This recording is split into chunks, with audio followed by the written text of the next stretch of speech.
In the lesson today, we are going to look at binomial expansions in the form a plus bx to the power of n, where n is not a positive integer. You might recall that previously we learned how to expand a plus b to the power of n for positive values of n.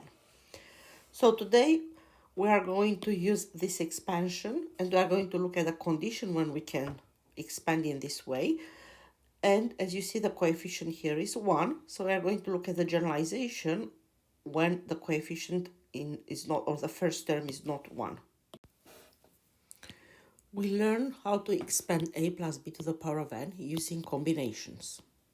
Now we are going to extend this definition for any value of n.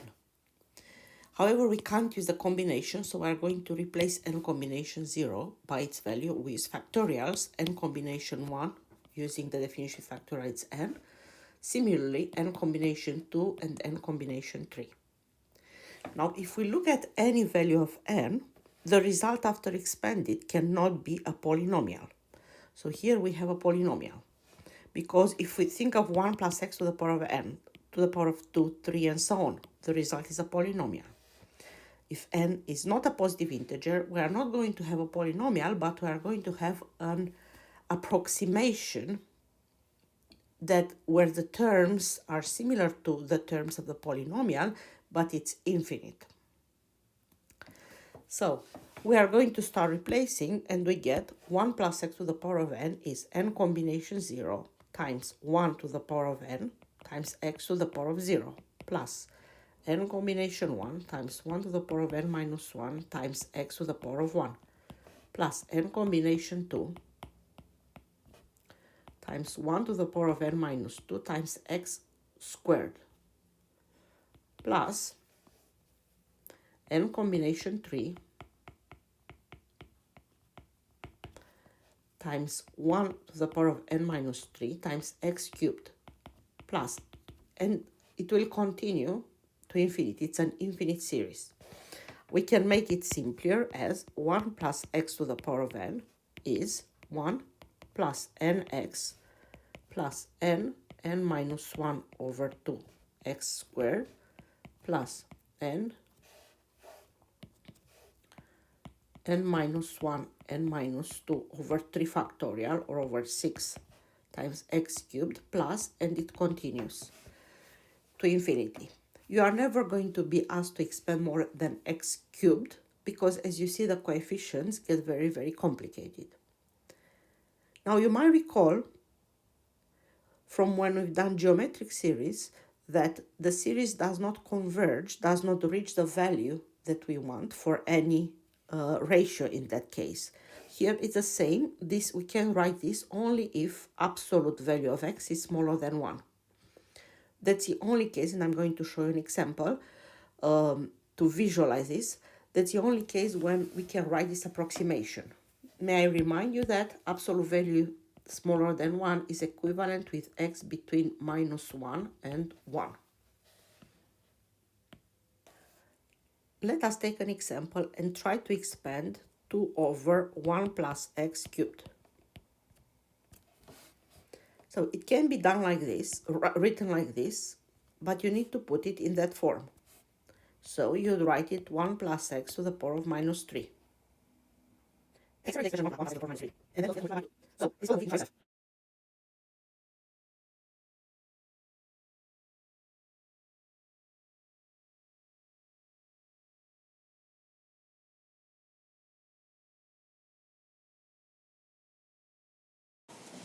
Therefore, the expansion of 2 over 1 plus x cubed is 2 minus 6x plus 12x squared minus 20x cubed, and so on, only for values of x between negative 1 and 1. Now let's visualize what we've done. So here I graphed y equals 2 over 1 plus x cubed with green, and with red is the function on the right hand side, the polynomial. As you see, in that part, it's a very close graph. The two graphs are very close to each other. Therefore, as we see from x between minus 1 somewhere here, And up to this point, the two graphs are very close, so we can approximate this function by this one. However, for x very small or for x very big, see, the difference is very big, so we can't. Now here, we might argue that even from somewhere here to 0 to x equals 1, the approximation is not very good. And it happens because we didn't take enough terms here. In exam papers, you are not going to be given to produce more terms than this because the algebra gets very messy. They just want to see that you understand the principle and you understand when this series converges towards this term. So this condition is essential. We calculated here f of negative 0.01 and g of negative 0.01, so somewhere here, and see how close the two values are to each other. To three significant figures, they are the same. And also we calculated f of 0.7 and g of 0.7, and one is positive, the other is negative. It's quite a big difference between them. Again, this happens because we don't have enough terms here, but for a big number of terms, this condition is enough such that these two, the right hand side will converge towards the left hand side. Now pause the movie and try these questions yourselves.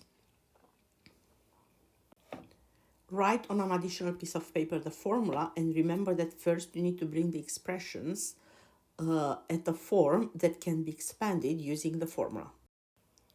Here are my solutions. Please pause the movie and check. Let us add another question. Use your expansion, the one on the left, to estimate the value of square root of 0.8. So what I know is that square root of 1 minus 2x can be approximated by 1 minus x minus 1 over x squared plus and so on, for any x between minus half and half. The expression on the left hand side is difficult to calculate, whereas the expression on the right hand side it's easier. So let's see what x do I need to take such that 1 over square root of 1 minus 2x is square root of 0.8.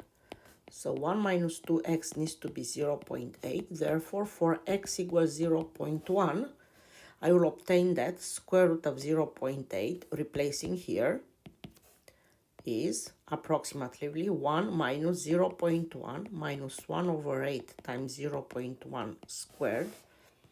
So it gives me 1 minus 0.1 minus 0.01 over 8, which, using my calculator, I get. So this is going to be 1 minus 0.1 is 0.9 minus, and now I know that 1 over 8 is 0.125, so this is going to be 0.00125, right, which, as you see, gives me 0.89875.